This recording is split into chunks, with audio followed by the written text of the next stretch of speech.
উপনীত হয়ে সমস্ত জায়গায় যোগ শিবিরে সক্রিয়ভাবে উপস্থিত থেকে নিরন্তরভাবে যোগ শেখাচ্ছেন, তাদের চরণেও আমরা শ্রদ্ধা নমস্কার প্রণাম জানাচ্ছি।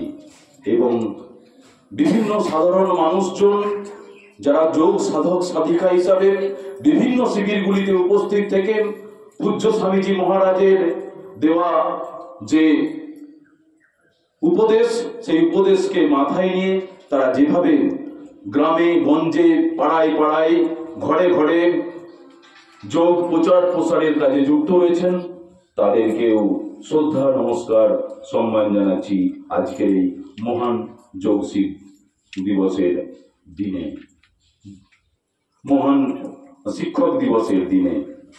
তো আসুন এখন আমরা চলে যাব অতিথি বরণ পর্বে। আমি এই শিবিরের যারা বোনেরা রয়েছেন তাদের কাছে অনুরোধ জানাবো, আমরা এখানে মঞ্চের মধ্যে কিছুজন বসে রয়েছি যারা বিভিন্ন শিবিরগুলিতে যারা যোগ শিক্ষা প্রদান করে থাকেন, সেই সাথে আমাদের বিশিষ্ট অতিথিরা রয়েছেন, বিশিষ্ট মানুষজন রয়েছেন, তাদেরকেও বরণ করে আমরা নেব।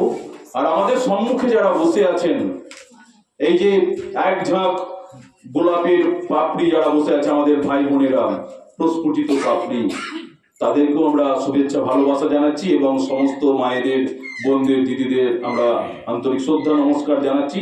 এবং আমাদের বরণের সাথে সাথে পাশাপাশি তাদের সকলকেই আপনারা বরণ করে নিন এবং এই এলাকার যারা এই শিবিরের যারা বোনরা রয়েছেন, দিদিরা রয়েছেন, তাদেরকে অনুরোধ জানাবো অতিথি বরণ পর্বটি সেরে নেওয়ার জন্য।